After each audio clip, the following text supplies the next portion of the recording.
Second story tonight takes us to Aberdeen, Washington, which sits, if I have it right, on the far eastern end in a narrow gully of North Bay. And in North Bay, uh, this beautiful community that I've gone to many, many years ago, very idyllic, nice fishing village type, very idyllic um, area. You have some nastiness going on. It appears that a city councilman there named Riley Carter, who's an outspoken critic of what he termed as people attempting to groom and exploit children, is himself somebody who has been grooming and exploiting children. And we've seen this in, the heroes syndrome any number of times. You have people who are going out there in the world, and it's the sort of the psychology of heroism. It's been described as a number of times where there's this deep-seated obligation to go out there and try to look like the hero. There's an irony here with me because that's exactly what I was trying to do in terms of saving somebody I thought was being exploited. But rather than go out there and grandstand, I simply took advantage of an opportunity that was presented to me. Not entirely the same thing, but there is a syndrome in for both in psychology. And one is the savior syndrome, where you find yourself in a position to help a number of people, and that may well be something I'm guilty of. But there's also the type who wants to look like a hero, and they're not the same thing. The hero in this case is the person who wants to go out and beat their chest and say that they are trying to clean up the streets. They're doing dangerous, difficult work, and it's because they're selfless heroes that are just burning with a great cause versus somebody who simply sees an injustice and tries to do something about it.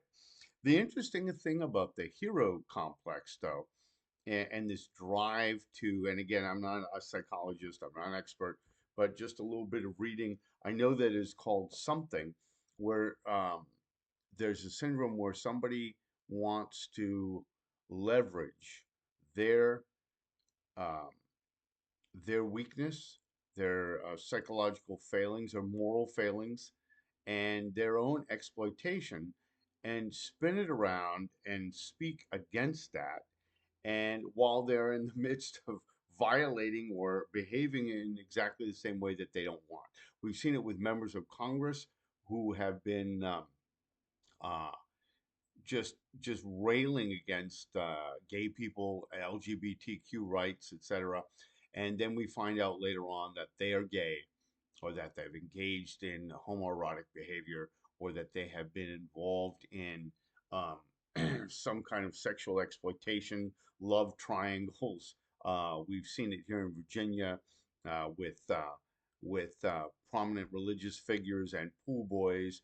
We've seen it with uh, Jerry Falwell Jr.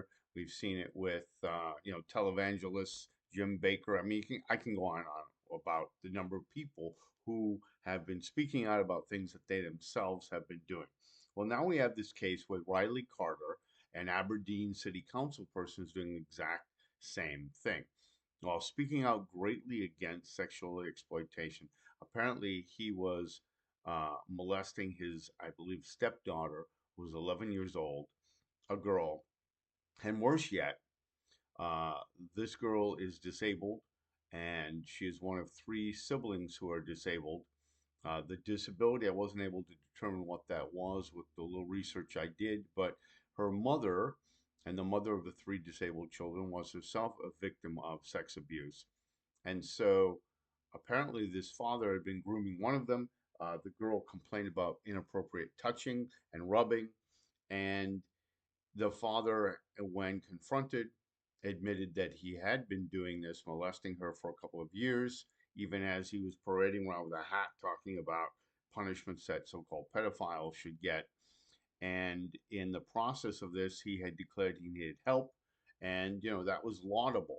By the time we got to court, however, he had decided he was going to plead not guilty. I guess somebody showed him what those sort of charges actually bring. I'm surprised he didn't know about it beforehand because he spoke out so openly about these sorts of things. But it just underscores the fact that the terrific hypocrisy that's involved in these cases never seems to get old. No one seems to learn from them. We have sparred on, on this channel, a number of people through Cage or through other organizations, um, Florida Action Council, and many others too have sparred with people who want to, go from wagging their finger and tisk tisking to openly threatening. And I myself appeared on an Arizona predator prevention site um, to question them on their methods, and then we never got to that part. Instead, we spent much of that, and that was fine. We were supposed to meet a second time, but we never did. I canceled it because a couple of the affiliated groups from other areas around the country decided I wasn't moving fast enough and I was somehow avoiding them.